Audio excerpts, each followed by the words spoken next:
Alright, so I'll talk to you guys about the Bill Goldberg special on the Monday Night War that was on the network today. Overall, I thought it was an okay episode. It obviously talked about Bill Goldberg in a time when WCW, the star that they had, were literally the recyclables of the WWE.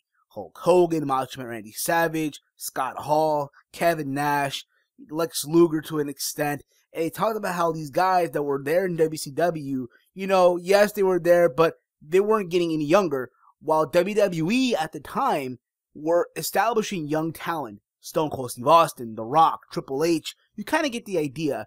And WCW needed to establish a star in the making for that company, and they brought in Bill Goldberg, who Goldberg at the time was playing for the Atlanta Falcons.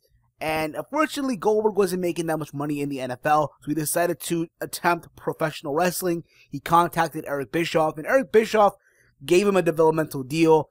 They sent him to the power plant, WCW's performance center, if you will, where he had to endure gruesome training until actually he made it on TV.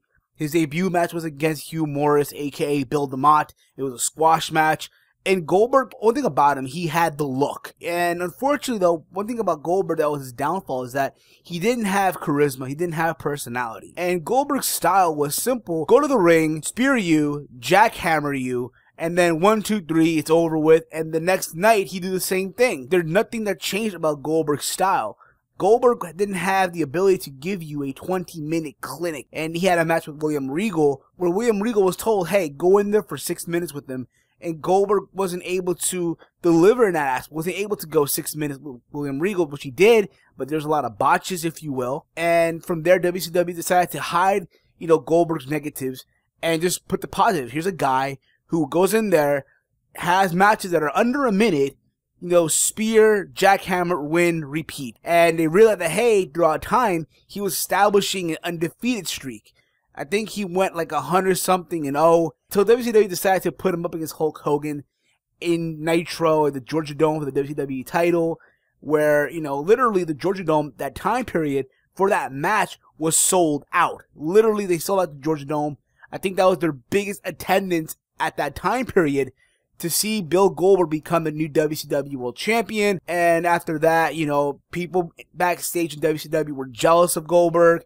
Hulk Hogan, Kevin Nash, Scott Hall, because Goldberg was getting the attention from the wrestling fans and people outside of the wrestling business as well. David Letterman, Jay Leno, People Magazine, TV Guide Magazine, making all these front covers. And they decided to, have Goldberg end the streak on Starrcade 98 against Kevin Nash, where, Scott Hall came out and he tasered Goldberg. Again, I didn't agree with. But at the time, it is what it is, alright? But me personally, I was always a fan of Goldberg as a kid. I always marked out when I saw him do, the spear and the jackhammer. And that was something about him. Also, his entrance back in the day.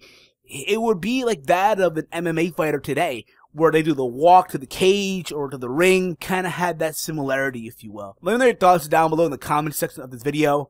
And if you're new to my channel, hit the subscribe button. And I'm out. Peace.